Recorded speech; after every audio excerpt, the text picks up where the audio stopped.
Hello guys, welcome back to another course of Eurocrawl 2024. This time is course number 3, which was one of the easiest courses of the day. This course started to have in a strange way, because as soon as I start to hear a little bit of noise. So we go to gate number 1, which was a bit harder than I thought.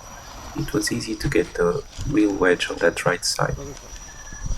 Gate number 2 was tricky, so my plan was to go more to the left than other drivers were going, and then with the right tire I could turn the car and the rear would just go. Here my front tire starts to go down and I cannot let that happen, so I did.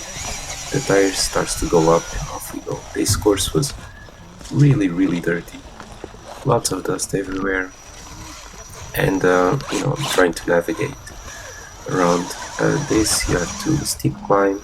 You go to the left, grab that ledge, and you can go down again. So I started to listen to some noise coming from the front of the front tires, and I have this low center of gravity wheels, and this was all designed, and one of them got broken on my previous course. You can check that out on my other video. I didn't notice at the time when I broke the wheel, but it got really broken, and it started to go worse during this course. Here was a really steep climb. As soon as I go down and I dig at the bottom, I could really hear the wheel, and I was not comfortable because it can get wedged.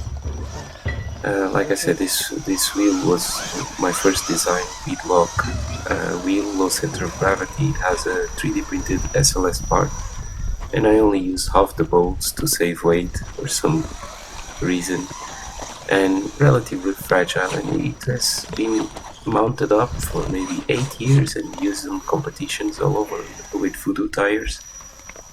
So yeah, it was bound to happen.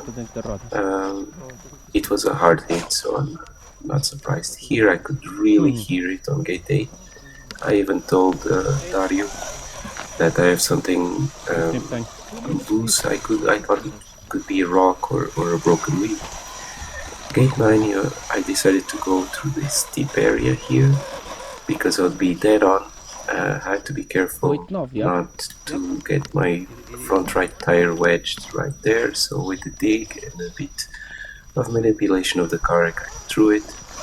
Turn around, turn back down, go to bonus gate. I digged at the end of this rock.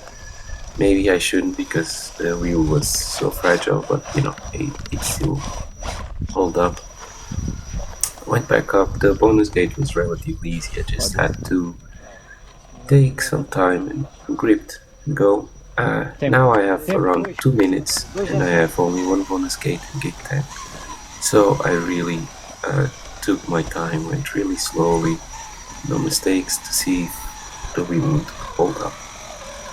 Here my plan was to go a bit more to the left. It didn't work out so well, so turn back to the right. The car grips up and goes. We did a similar bonus gate on the super bonus or regular gate, I don't remember, but a similar gate.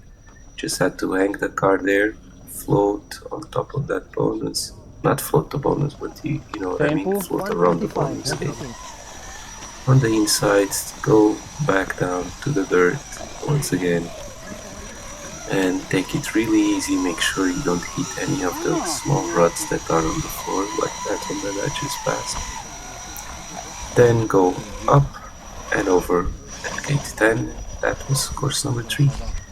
I did replace the right front wheel, and I put the Ibex tires, so I have 3 Voodoos and the Ibex for the next course. So yeah, that was it. Thank you so much for watching, and see you on the next one.